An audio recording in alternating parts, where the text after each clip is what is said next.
बिस्मिल्लाहिर्रहमानिर्रहीम अस्सलाम वालेकुम। सऊदी इन्फो यूट्यूब चैनल में आपका खुशामदीद कहते हैं। आज हम बात करेंगे सऊदी लेबर लॉ 2024 और 2025 की। सऊदी लेबर लॉ 2024 में बहुत बड़ी बड़ी तब्दीलियां हुई हैं और उनसे फ़ायदा आप तभी हासिल कर सकते हैं जब आपको पूरी की पूरी इन्फॉर्मेशन होगी। जब भी कानून चेंज होता है मैं कोशिश करता हूं कि हर कानून पे एक डिटेल वीडियो बना दी जाए, लेकिन आज की जो वीडियो सारी वीडियो से बहुत मुख्तलिफ है। 2024 में टोटल कितनी तब्दीलियां हुई सऊदी लेबर लॉ में और आप किन किन से किस तरह फ़ायदा उठा सकते हैं, इस पर भी हम बात करेंगे। और 2025 में मुमकिन कौन कौन सी तब्दीलियां हो सकती हैं उस पर भी हम बात करेंगे। तो सबसे पहले आगाज़ कर लेते हैं कि सऊदी अरेबिया में 2024 में कौन कौन सी तब्दीलियां की गई हैं। सबसे जो पहली और अहम तब्दीली है वो है इनक़ताउल अमल के हवाले से कि सऊदी अरेबिया में जितने भी लोग मुसस्सा या कंपनी में काम करने वाले हैं, कफ़ील कंपनी का ये हक ख़त्म कर दिया गया है कि वो आपका हुरूब नहीं लगा सकते। इससे पहले कंपनी कफ़ील आपका हुरूब लगा के आपसे जान छुड़वा लेते थे और बंदा इल्लीगल हो जाता था सऊदी अरेबिया में। अगर वो वापस जाना चाहता है अपने मुल्क तो वो डिपोर्ट होना पड़ता था, डिपोर्ट होता था तो ब्लैक लिस्ट हो जाता था। तो ये एक अहम कानून आया है कि इनक़ताउल अमल का कानून लाया गया है हुरूब की जगह पे। अभी आपके कफ़ील या कंपनी आपका इनक़ताउल अमल लगाते हैं यानी कॉन्ट्रैक्ट टर्मिनेट कर देते हैं, तो फिर आपको यह हक हासिल हो जाता है कि आप 60 दिन के अंदर या तो नकल कफ़ाला करवा लें या फिर आप अपने मुल्क को खरूज नहाई चले जाएं, और वो भी लीगल तरीके से। यानी दोबारा आप नया वीज़ा लगाना चाहते हैं तो नया वीज़ा लगा के दोबारा सऊदी अरेबिया का सफ़र भी कर सकते हैं।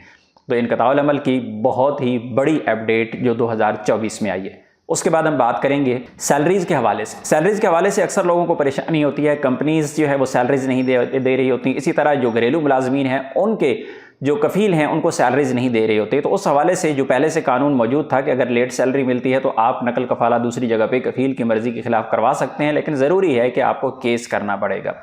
लेकिन दूसरी तरफ सैलरीज़ के हवाले से क्योंकि स्टेप बाय स्टेप काम जारी था कि आपको पहले कहा गया कि कंपनी के पास जितने भी वर्कर काम कर रहे हैं उनकी परसेंटेज रखी गई है कि इतने जो है वर्कर्स हैं उनकी आप अकाउंट बना दें, या फिर इस लेवल की जो कंपनी है जिनके पास 1000 से ज़्यादा वर्कर्स हैं तो पहले वो बैंक अकाउंट में सैलरी दें। तो 2024 में इस कानून पर मुकम्मल अमल दरामद हो चुका है और तमाम कंपनीज मुसस्सा को पाबंद कर दिया गया है कि अभी वो सैलरीज जो हैं उनके बैंक अकाउंट में सेंड करेंगे। और इसी तरह जो घरेलू मुलाजमीन हैं उनके लिए भी अभी 2025 के पहले महीने में ही मुकम्मल कर दिया गया है। पहले जो मरहला है इसका तरतीब वाइज पहले छूट दी गई है कफ़ीलों को कि आहिस्ता आहिस्ता पे अमल दरामद किया गया, एक्सटेंड की गई डेट्स, बाद में दोबारा एक्सटेंड की गई। तो 2025 में अब कफ़ीलों को ये पाबंद कर दिया गया है कि तमाम के तमाम जो कफ़ील हैं वो भी अपने घरेलू मुलाजमीन की जो तनख्वाहें हैं उनके बैंक अकाउंट में सेंड करें, अदरवाइज़ उनके खिलाफ कानूनी कार्रवाई में किसी भी घरेलू मुलाजिम किसी भी गैर मुल्की को बहुत ज़्यादा आसानी हो जाएगी। और तीसरा नंबर आ जाता है नेवटेक के हवाले से। नेवटेक का प्रोग्राम बहुत अरसे से जारी है कि जितने भी लोग सऊदी अरेबिया का नया वीज़ा लगाते हैं पहले वो पाकिस्तान में, इंडिया में, बांग्लादेश में यानी उनके मुल्क में रह के पहले वो इम्तहान देंगे, इम्तहान को क्लियर करेंगे और उसके बाद ही उनका नया वीज़ा लग पाएगा, अदरवाइज़ उनका नया वीज़ा नहीं लगेगा। तो 2024 के आखिर में इस पर मुकम्मल दरामद हो चुका है, अमल दरामद का ऐलान हो चुका है। तमाम के तमाम ममालिक में सऊदी शहरी जो है गवर्नमेंट के जो मुलाजमीन हैं वो बैठे हुए हैं और पाकिस्तानियों की निगरानी में, साथ में इंडियन, बंगाली तमाम मिल के सऊदी शहरियों के साथ उनके अपने मुल्क में उनके टेस्ट के लिए जा रही हैं और उसके बाद नया वीज़ा लगेगा, अदरवाइज़ नया वीज़ा नहीं लगेगा। इस पर डिटेल वीडियो ऑलरेडी मैं शेयर कर चुका हूं।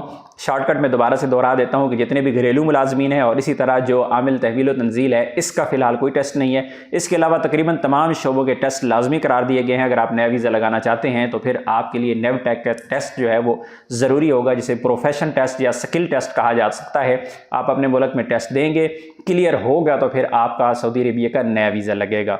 उसके बाद बारी आ जाती है कोरोना की। तो कोरोना हो और 2024 का जिक्र ना किया जाए, इससे पहले बहुत ज़्यादा मामलात चल रहे थे। 2021, 22, 23 काफ़ी ज़्यादा मुश्किल था।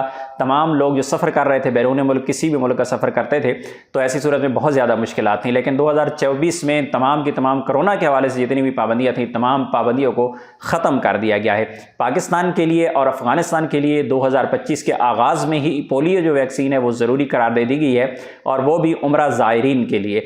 इसके अलावा जितनी कोरोना की पाबंदियां बहरहाल थी वो ख़त्म कर दी गई हैं। इसी तरह कीवा सिस्टम में बहुत ज़्यादा तब्दीलियां किए गए हैं। अगर कीवा को आप मुकम्मल तौर पे सही इस्तेमाल कर लेते हैं तो यकीन करें कि आप सऊदी अरेबिया में रहते हुए आप एक बादशाह बन सकते हैं, यानी आप अपनी नौकरी के बादशाह बन सकते हैं। क्योंकि आप अगर कॉन्ट्रैक्ट में गलती नहीं करते, आप कॉन्ट्रैक्ट सही तरीके से कर लेते हैं, आपको कॉन्ट्रैक्ट टर्मिनेशन का पता है कि कब करना है और कैसे करना है, आपको कीवा से ट्रांसफ़र का तरीका पता है कब करना है और कैसे करना है, हैं तो कीवा में इतनी ज़्यादा तब्दीलियाँ की गई हैं कि सिर्फ इस वीडियो में वो बताई नहीं जा सकती, क्योंकि हर एक जो भी तब्दीली आती है उसमें हम एक नई वीडियो बना देते हैं। तो अगर आप मज़ीद कीवा के बारे में जानना चाहते हैं तो हमारे चैनल को आप विजिट करें। उस पर लेबर लॉ के हवाले से, कीवा के हवाले से, ऑनलाइन कॉन्ट्रैक्ट के हवाले से, नकल कफाला के हवाले से, खरूज नहाई के हवाले से तमाम की तमाम वीडियोस मौजूद हैं। इसी तरह 2023 के आखिर में एक सिस्टम लॉन्च किया गया था कि अगर आप सऊदी अरेबिया से खरूज नहाई जाना चाहते हैं और कफ़ील के पूछे बगैर, कफ़ील की मर्ज़ी के बगैर आप अपना खरूज नहाई लगा सकते हैं अपने अबशर से, तो उसमें जो सिस्टम है वो अबशर के अंदर तो ऐड कर दिया गया है। अगर आप अबशर में जाते हैं तो आपको एक ऑप्शन मिलता है कि आप अपना खरूज नहाई खुद से अप्लाई कर दें। इसी तरह आप अपनी छुट्टी भी लगा सकते हैं कि आप अपनी छुट्टी खुद लगाएं, लेकिन अभी तक उस पर अमल दरामद नहीं हुआ है। उम्मीद की जा रही है कि इंशाअल्लाह 2025 में इस पर अमल दरामद का आगाज़ हो जाएगा। इसमें बहुत ज़्यादा शराइत भी हैं कि अगर आप कॉन्ट्रैक्ट अपना मुकम्मल कर चुके हैं तो फिर आप अपना खरूज नहाई लगा सकते हैं। इसी तरह अगर आप छुट्टी जाना चाहते हैं तो आपका कॉन्ट्रैक्ट कंप्लीट हो रहा है और एज़ पर लेबर लॉ या फिर एज़ पर कॉन्ट्रैक्ट आप छुट्टी के हकदार हैं तो आप छुट्टी अप्लाई ऑनलाइन करेंगे। अगर आपके कफ़ील कंपनी उस छुट्टी को एक्सेप्ट नहीं करेंगे तो ऐसी सूरत में ऑटोमेटिकली सिस्टम में आपकी छुट्टी लग जाएगी और आप कफ़ील कंपनी की मर्ज़ी के बगैर अगर वो एतराज़ नहीं लगाते हैं तो ऐसी सूरत में आप छुट्टी जा सकते हैं।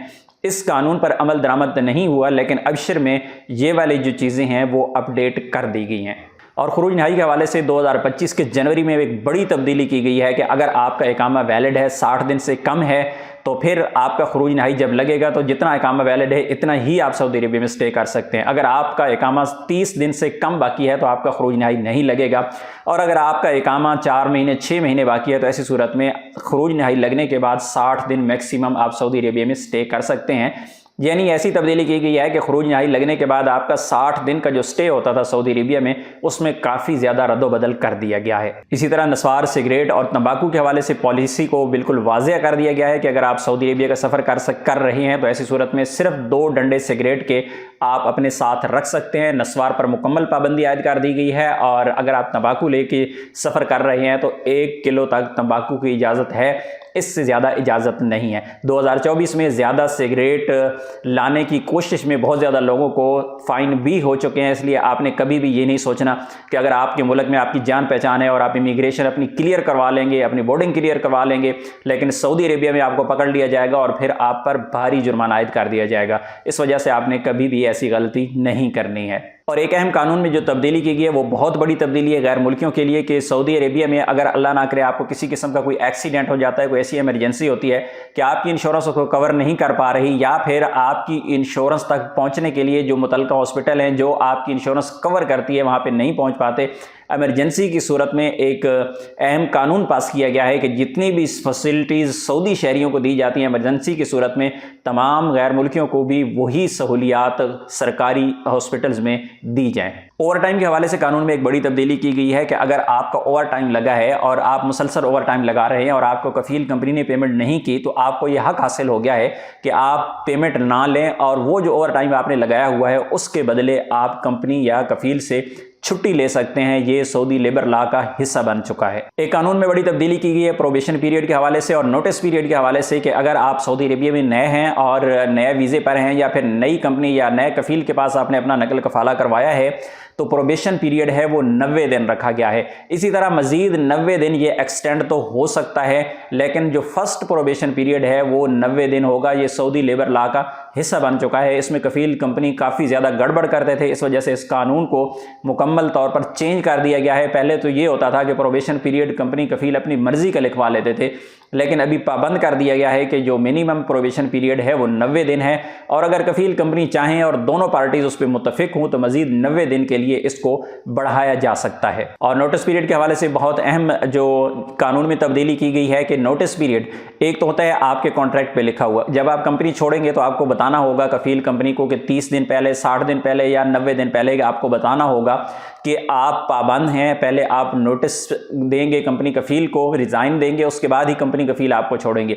इसी तरह कफ़ील कंपनी भी पाबंद होते हैं कि अगर आपको वर्कर को जॉब से फारिग करना चाहते हैं तो पहले वो बताएंगे 30 दिन, 60 दिन या फिर 90 दिन, उनको बताना ज़रूरी होगा। अगर तो आपके कॉन्ट्रैक्ट में ये चीज़ लिखी हुई है तो फिर तो आप कॉन्ट्रैक्ट को फॉलो करेंगे, लेकिन अगर आपके कॉन्ट्रैक्ट में लिखा हुआ है एज़ पर लेबर लॉ तो फिर आपकी कंपनी कफील पाबंद है कि आपको जॉब से फारिग करने से 90 दिन पहले आगाह करेंगे। और इसी तरह आप भी पाबंद हैं कि अगर आप कंपनी कफील को छोड़ना चाहते हैं, कफील कंपनी इस चीज के पाबंद हैं कि अगर कफील कंपनी आपको जॉब से फारिग करना चाहते हैं तो फिर वो 30 दिन पहले आपको आगाह करेंगे। और इसी तरह आप यानी वर्कर भी इस चीज का पाबंद है कि अगर वो कफील या कंपनी को छोड़ना चाहता है तो वो फिर 90 दिन पहले कफील कंपनी को आगाह करेगा। इसी तरह हम बात करेंगे तस्वीया के हवाले से कि जब भी कफील कंपनी के साथ आपके कोई मामलात खराब हो जाते थे तो ऐसी सूरत में क्या होता था कि आप जाते थे मकतब अमल में, वहां पे केस करते थे, केस होने के बाद फिर तस्वीया कराया जाता था, यानी कफील को बुलाया गया, वर्कर को भी बुलाया गया, सामने बिठाया गया, उनके आपस में बहस मुबाहिसा करवाया गया और उस मसले का हल निकलवाया गया।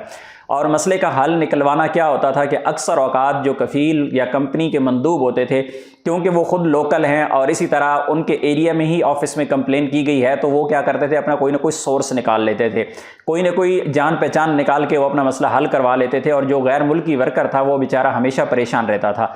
लेकिन लेबर लॉ में एक बड़ी चेंजिंग की गई है, सिस्टम में एक बड़ी तब्दीली की गई है कि अभी जो आपका तस्वीर है वो भी ऑनलाइन होगा। वो ऑनलाइन आपके मोबाइल पे एक मैसेज आएगा, आपको लिंक आएगा, फिर आप उसको ज्वाइन करेंगे, जो डेट या टाइम दिया गया होगा तो फिर ऑनलाइन तस्वीर होगा। तो जो वर्कर कंपनी है, जो कंपनी या मुसस्सा है, उनको पता ही नहीं है कि आपका जो काजी है वो कहाँ पे बैठा हुआ है और काजी कौन है और किस तरह उससे मेल मिलाप किया जाए। तो ये वर्कर्स के हवाले से एक बहुत अच्छी खबर है और उनके फायदे के लिए बहुत अच्छी तब्दीली की गई है। पासपोर्ट गुमशुदा के हवाले से बहुत अहम है कि अगर आप सऊदी अरेबिया से बाहर हैं, छुट्टी पर हैं और आपका पासपोर्ट गुम हो गया है, तो इससे पहले क्या होता था कि कफील कंपनी को पहले नया पासपोर्ट बना के आप सेंड करते थे, फिर वो सिस्टम में जो आपका वीज़ा है वो नए पासपोर्ट पे शिफ्ट करते थे। लेकिन अभी बहुत अहम चेंजेस हुई हैं और ये अनाउंसमेंट तो नहीं हुई बाकायदा तौर पे, लेकिन प्रैक्टिकल चीज़ आपके साथ शेयर कर रहा हूं कि अल्लाह ना करे अगर आपका पासपोर्ट अपने मुल्क में छुट्टी के दौरान गुम हो जाता है तो ऐसी सूरत में आप नया पासपोर्ट लें, FIR की कॉपी साथ लें, छुट्टी वाला पेज लें और फिर आप ट्रैवल करें। इंशाल्लाह आपको कहीं भी किसी किस्म का कोई मसला नहीं होगा, आप ट्रैवल कर सकते हैं। ये तो वो अहम तब्दीलियाँ थी जो 2024 में लेबर लॉ में की गई हैं और हम बात करेंगे कि 2025 में मुमकिन तब्दीलियाँ कौन कौन सी होती हैं। ये तो वो अहम तब्दीलियाँ थी जो 2024 में लेबर लॉ में की गई, लेकिन अभी हम बात करेंगे कि 2025 में कौन कौन सी तब्दीलियाँ मुमकिन तौर पर हो सकती हैं। ये सिर्फ एनालिसिस हो सकता है, ये कन्फर्म नहीं है, लेकिन बज़ाहिर आप पिछले साल को अगर देखें, मेरा जो कुछ 6 साल का एक्सपीरियंस है उसको देखते हुए मैंने कुछ चीज़ें अपने तौर पे डिफाइन की है कि मुमकिन तौर पे 2025 में ये तब्दीलियां हो सकती हैं। तो सबसे पहले और अहम तब्दीली जो 2025 में होगी, इंशाल्लाह बहुत उम्मीद की जा रही है कि 2025 में आउट पास खुलेंगे। जो लोग सऊदी अरेबिया में इलीगल हैं, जिनके वीज़े एक्सपायर हो चुके हैं, जिनके अकामे एक्सपायर हैं या फिर जिनके पुराने हुरूब लगे हुए हैं एक्सपायर हो चुके हैं, जब कोई भी ऐसा इश्यू है सऊदी अरेबिया में इलीगल है, तो 2025 में ये तवक्को की जा रही है कि इंशाल्लाह आउट पास खुलेंगे और तमाम लोगों को लीगल तौर पर जाने की इजाज़त दी जाएगी। और इसका बड़ा फ़ायदा ये होगा कि अगर आप चले जाते हैं अपने मुल्क में तो दोबारा नया वीज़ा लेके आप सऊदी अरेबिया का सफ़र कर सकेंगे। 2025 में ये भी उम्मीद की जा रही है कि इंशाल्लाह जो पहले कानून का मैंने आपसे जिक्र किया था कि छुट्टी आप खुद लगाएंगे सिस्टम से, कफील कंपनी के अप्रूवल की ज़रूरत नहीं होगी।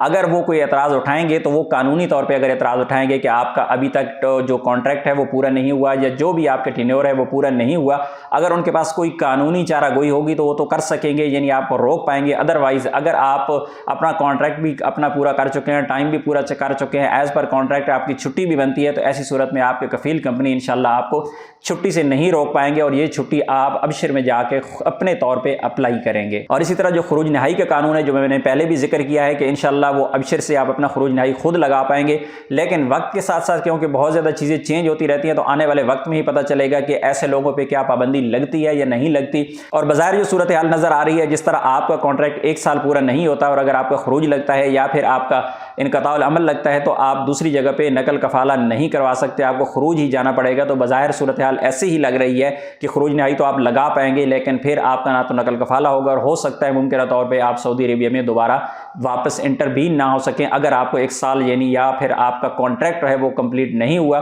तो आपको दोबारा एंट्री नहीं मिलेगी। अगर आपका कॉन्ट्रैक्ट कंप्लीट हो चुका है, आप अपना खरूज नहाई अप्लाई करते हैं तो फिर इंशाल्लाह आपको दोबारा नए वीज़े पे सफ़र करने की इजाज़त भी दी जाएगी। और आखिर में कुछ चीज़ें मैं आप लोगों को बता देता हूं। 2025 में आपने बहुत ज़्यादा एहतियात करनी है। जब भी आपने नया कॉन्ट्रैक्ट करना है तो कभी लॉन्ग टर्म आपने कॉन्ट्रैक्ट नहीं करना, कोशिश करनी है आपका कॉन्ट्रैक्ट 1 साल या फिर 2 साल का होना चाहिए, इसमें ज़्यादा नहीं होना चाहिए। इसी तरह सऊदी अरेबिया में रहते हुए आपने किसी कफील कंपनी के कहने पर किसी ऐसे पेपर पर साइन नहीं करने जो आप पढ़ नहीं सकते, जो आपको समझ नहीं आ रही, या फिर किसी खाली पेपर पर आपने साइन नहीं करने। इसी तरह अगर आपने बैंक अकाउंट खोला हुआ है, आपकी सैलरीज उसमें आती है तो कफील कंपनी को उसकी बिल्कुल एक्सेस नहीं देनी। और इसी तरह अगर आपसे कोई भी कफील कंपनी किसी भी किस्म का कोई OTP मांगते हैं, कोड मांगते हैं, या फिर आपसे किसी किस्म का कोई पर्सनल डाटा मांगा जाता है, तो फिर आप उसको देने के पाबंद नहीं है। अगर आप ऐसा डाटा किसी भी कफील कंपनी के साथ शेयर करेंगे तो फिर आप नुकसान उठाएंगे। और सबसे अहम और ज़रूरी बात कि अगर आप 2025 में जी रहे हैं तो फिर सऊदी अरेबिया का लेबर लॉ आपके पास मौजूद है। अगर आप हक पर हैं और आपके साथ कोई जुल्म ज़्यादती हो रहा है, आप परेशान हैं, तो परेशान होने की बजाय उस मसले के हल की तरफ जाएं ताकि आपकी परेशानी दूर हो। तो अल्लाह से दुआ है कि 2025 का जो साल है वो गैर मुल्कियों के लिए अच्छा हो, और अल्लाह से दुआ है कि जो परदेश में हैं उनका अपने ही मुल्क में अल्लाह ताला बेहतर रिज़्क़ के असबाब पैदा फरमाए। अपनी दुआ में याद रखिएगा। अस्सलाम वालेकुम।